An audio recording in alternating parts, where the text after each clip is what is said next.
What's going on, NBA fans? Welcome in the NBA Now by Chat Sports. My name is Patrick Seatman.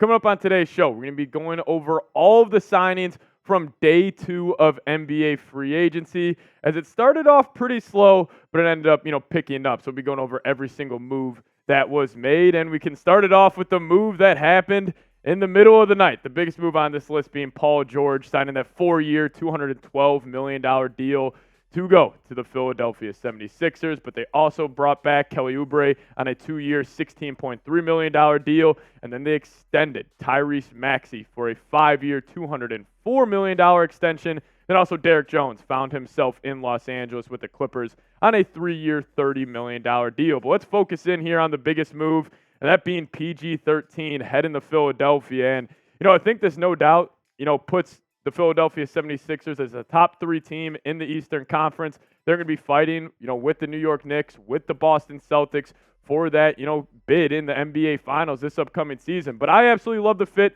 of PG to the Philadelphia 76ers, as, he can play on ball, he can play off ball, still an incredible catch and shoot shooter from beyond the arc, as, this past season, one of his best years shooting the three-point ball at 41.3%, but PG still a plus defender on that side of the floor. And, I just think Philadelphia, with all the moves they made, also of Andre Drummond, I love that move, as we know Joel Embiid, he is, going to be in and out of the lineup this upcoming year due to the injuries. It's just how it's been over the past couple of seasons for him. So now you have a center who can plug and play whenever Embiid is out of the lineup, but also Eric Gordon reuniting with Daryl Morey here in Philadelphia. I like this pickup as a guard. Come off the bench, can sometimes have a game where he can go get you 20+, but I do love that move. But you guys let me know, are the 76ers title contenders with PG-13? I think if they stay healthy, no doubt about it. But you guys let me know. Give me a Y for yes or an N for no down in the comments section.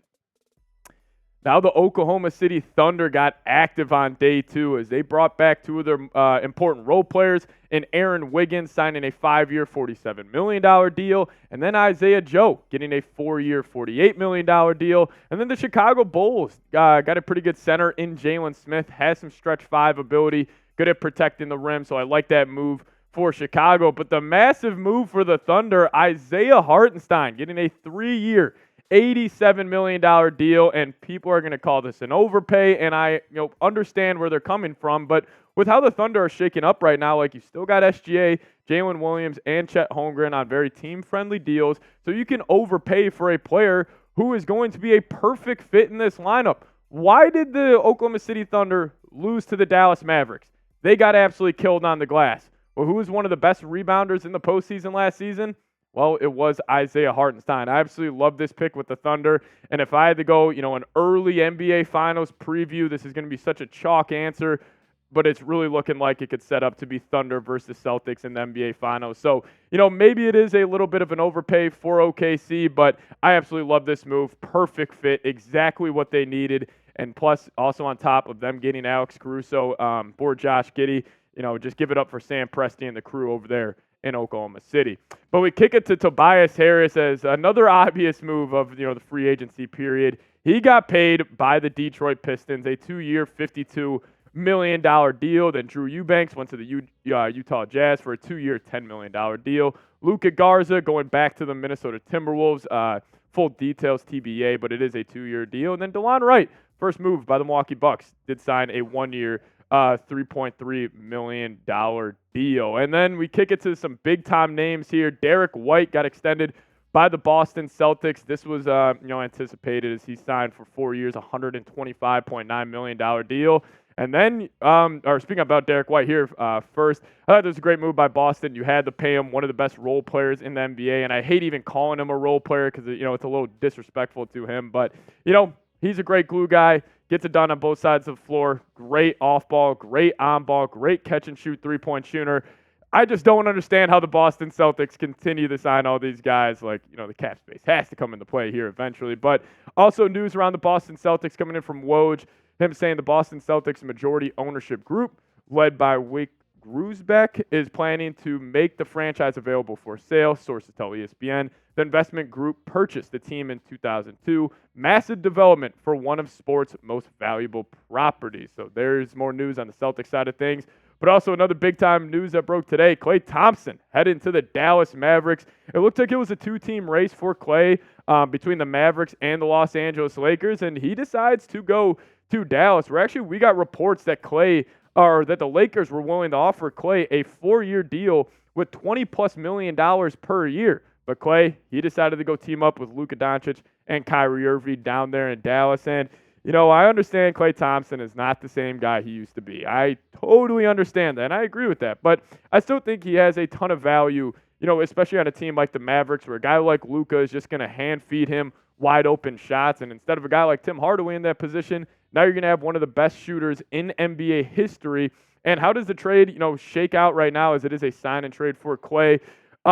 Full details are to be determined on what the Warriors are receiving, but Josh Green is heading to the Charlotte Hornets, and then the Mavericks are getting 2 second-round picks from Charlotte on top of Klay Thompson. So curious to see what the Warriors are going to get in this deal and how this ends up shaking out. But, my personal opinion for the Mavericks, I think this was a fantastic move for them, and top of them getting Najee Marshall, in day one of free agency. But you guys let me know down in the comment section.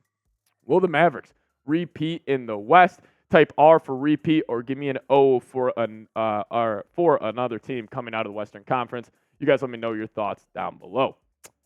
Now, some more moves being made. Nick Batum went to the Los Angeles Clippers on a 2-year, $10.6 million deal. And then the Warriors finally make something happen. They got DeAnthony Melton on a 1-year, $12.8 million deal. I was shocked that Melton got that much money, but hey, Warriors got to fill out a team around Steph Curry somehow, and they decided to go the route of DeAnthony Melton. But more news here. Aaron Holiday did sign a 2-year, $10 million deal. And then Jason Tatum got the bag. He got a 5-year, $314 million extension. As again, this was a pretty obvious move. We all saw this coming, as this was the biggest contract actually in NBA history. It does have a trade kicker as well. So, that we could see, even if somehow we would get to the spot where he gets traded, that contract would obviously increase there. But great move for Boston, they're keeping that core together, as I could see them, trying to rip off a couple of championships here over the next couple of years. But also, Goga Bitadze returning to the Orlando Magic. Like this move, I thought he was going to get around 3 for 30. It's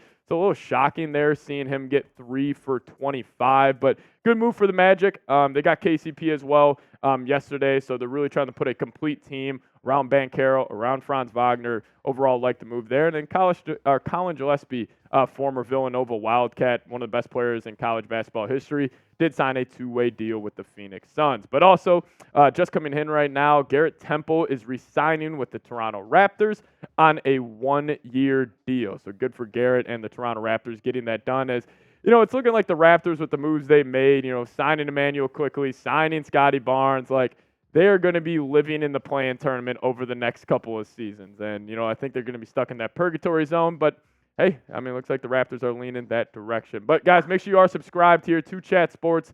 We're going to be having you covered for everything around NBA free agency. We're going to be going live tomorrow. So make sure you subscribe, turn on those notifications, and we'll see you guys next time.